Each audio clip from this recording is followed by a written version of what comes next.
صدق الله العلي العليم. ബഹുമാനമുള്ള വിശ്വാസികളെ, സുദീർഘമായ ഒരു പ്രഭാഷണം നടത്താൻ ഞാൻ ഉദ്ദേശിക്കുന്നില്ലെന്ന് ആദ്യമായി ഉറപ്പു തരികയാണ്.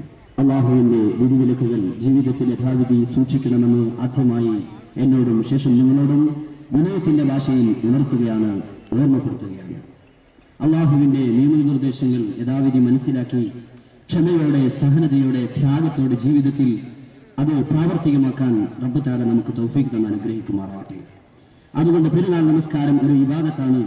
ആ ഇബാദത്തിന്റെ പൂർണ്ണത നമസ്കാരത്തിന് ശേഷമുള്ള പെരുന്നാൾ ഖുതുബകൾ പൂർണ്ണമായി ശ്രദ്ധിച്ച് അതിനുശേഷമുള്ള പ്രാർത്ഥനയിൽ പങ്കെടുത്ത് സമാധാനത്തോടെ പിരിഞ്ഞു പോകുന്നതിലാണ് എന്ന് നാം മനസ്സിലാക്കുക. അതുകൊണ്ട് തന്നെ നമസ്കരിച്ചിടത്തൊന്നും ഇനി ആരും എഴുന്നേൽക്കരുത്, ആരും ഖുതുബ ശ്രദ്ധിക്കാതെ മടങ്ങിപ്പോവുകയും അരുത് എന്ന് ഞാൻ ഉണർത്തുകയാണ്.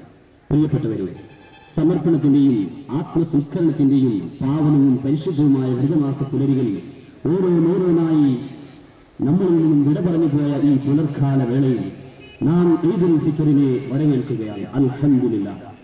ലോകമാസകലമുള്ള സത്യവിശ്വാസികളുടെ സമൂഹം ഭക്തിനിർഭരമായ പുണ്യ റമളാനിലെ രാപ്പകലുകൾക്ക് ശേഷം ശാന്തിയുടെയും സഹാനുഭൂതിയുടെയും ദിവ്യ സന്ദേശങ്ങൾ ഏന്തി നമ്മിലേക്ക് വന്നണഞ്ഞ ഈദുൽ ഫിത്റിനെ ആത്മഹർഷാരവങ്ങളോടെ, തക്ബീറിന്റെ മന്ത്രധ്വനികളോടെ, പുതുപുത്തൻ ഉടയാടുകൾ അണിഞ്ഞ് അത്തരന്റെ പരിമളങ്ങളുമായി വരവേൽക്കുന്ന